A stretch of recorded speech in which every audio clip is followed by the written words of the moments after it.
Once upon a time, in a quiet town nestled between rolling green hills, there lived a young girl named Clara. Her family was modest, but their home, a small cottage with ivy crawling up the walls, was filled with warmth and laughter. Clara spent her days helping her mother in their bakery, running errands for her father, and playing in the nearby meadows. To her, life was simple and perfect. She never once questioned the way they lived. Clara's father, Jonathan Fairchild, was a carpenter, known in the town for his skill in crafting beautiful furniture. His pieces were sturdy, finely made, and often found in the homes of the town's wealthier families. Yet, despite his talent, the Fairchilds never flaunted their success. They lived simply, in a home that was humble but full of love. Clara's mother, Evelyn, was a gentle, kind woman who baked the finest bread and pastries in town, but never charged more than was needed to keep the bakery running. They lived on a modest income, and Clara never knew anything different. But the world around them had a different view of the Fairchild family. Jonathan's craftsmanship was revered by a select few, and many people of means had sought out his work, commissioning pieces for their estates and homes. Jonathan could have sold his work for a higher price, could have built a grander home, or sent Clara to a prestigious school, but he chose not to. He wanted to raise Clara in a world that valued honesty, hard work, and love more than wealth or status.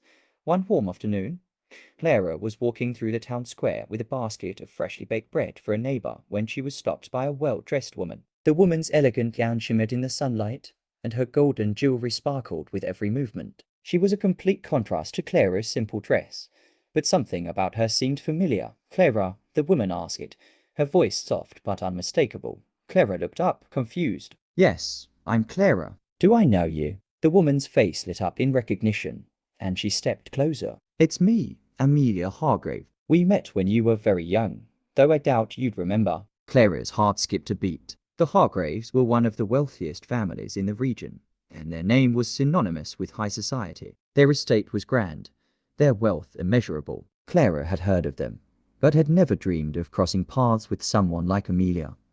"I'm sorry, I don't remember," Clara said, her voice a mixture of curiosity and confusion. Amelia laughed softly, her eyes twinkling. "It's quite all right. You were just a little girl when we last met. But Clara, darling, I've been watching you grow, and I have to say what a lovely young woman you've become." "Your father's work, it's exceptional." Clara blinked, her mind racing. "My father, Jonathan Fairchild, the carpenter?" Amelia nodded, her smile widening. "Indeed, he's more than just a carpenter, Clara. He is a master of his craft. You see, your family's legacy is far greater than you know. Your father's work has been admired by many of the most prestigious families in the region. He's created pieces that are worth more than gold, and yet your family has always lived so humbly. I've often wondered why he hasn't claimed his rightful place among the elite." Clara's brow furrowed. I don't understand. We've always had enough, but nothing extravagant. My father's work is just what he does to support us."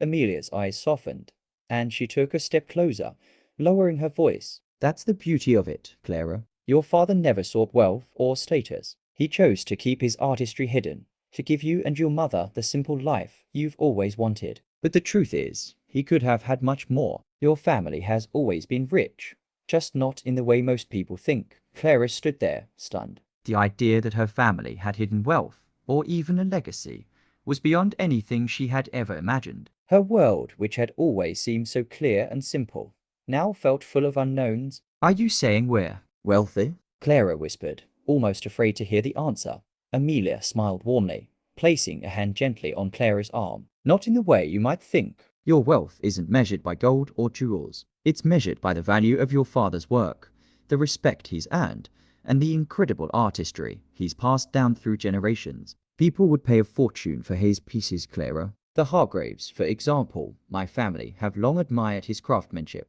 and we've kept that admiration in the highest regard." Clara's head was spinning. "But why hasn't he ever told me?" Amelia's smile turned soft and nostalgic. "Jonathan never believed in flaunting what he had, Clara. He wanted you to grow up with the right values, to understand that wealth isn't always about money. He wanted you to know that the true value in life comes from love, humility, and the beauty in simple things. But now, I think it's time you understand just how much your family has contributed to the world around you." Clara's mind raced. She'd never seen her family as anything other than modest. To her, Her father was just a kind, hard-working man who crafted things with love, and her mother was a loving woman who baked the best bread in town. But now, for the first time, she began to see their life through a different lens. The small house, the quiet evenings by the fire, the simple meals, all of it now felt different. There was a richness in her life that she hadn't recognized before. That night, after Amelia had left, Clara sat with her parents by the fire, unable to shake the conversation from her mind. "Papa, is it true?" she asked softly. "Are we really wealthy?" Jonathan looked at her, his expression warm but guarded. "Clara, I've always wanted you to know that wealth isn't just about money. Yes, we have something more precious than gold, but it's not something I've ever wanted to flaunt. I wanted you to grow up with the understanding that true richness is found in the love we share, the work we do, and the simple joys of life." Clara looked at her father, now understanding the deeper meaning of his words. "But why didn't you tell me?" Jonathan smiled, his eyes full of love. "I didn't want you to become attached to material things. I wanted you to know the value of kindness, of sharing what we have with others, and of appreciating life for what it is. What we have is enough, Clara." And as Clara listened to her father's words, she felt a profound shift inside her. She realized that wealth wasn't just about money, it was about the things that truly mattered. The love of family, the bonds of friendship, and the joy of living authentically. The next few days were filled with a new sense of purpose. Clara began to understand the hidden legacy her family carried with them. She spoke to the villagers, hearing their admiration for her father's work and realizing how much his craftsmanship had touched the lives of many. Some pieces of furniture, originally crafted for the wealthiest families in the region, had found their way into humble homes, creating lasting impressions and connections. Clara began to see her father's work in a new light, not just as a means to earn a living, but as a profound and enduring gift to the world. One evening, Clara sat with her parents, looking out the window at the moonlit garden. She felt a deep sense of gratitude. "Papa," she said softly, "I think I understand now. We may not have gold or jewels, but we have something much more valuable." Her father smiled, his eyes filled with pride. "Yes, Clara, and that is something no one can ever take away." And from that moment on, Clara walked through the world with a new perspective. She knew she was richer than she had ever imagined, not in possessions, but in the beauty of love, family, and the legacy her father had quietly built for them. And no matter where life took her, she would carry that wealth with her always. Thank you for watching and listening. Please subscribe, comment, like and share. Darlington solves it.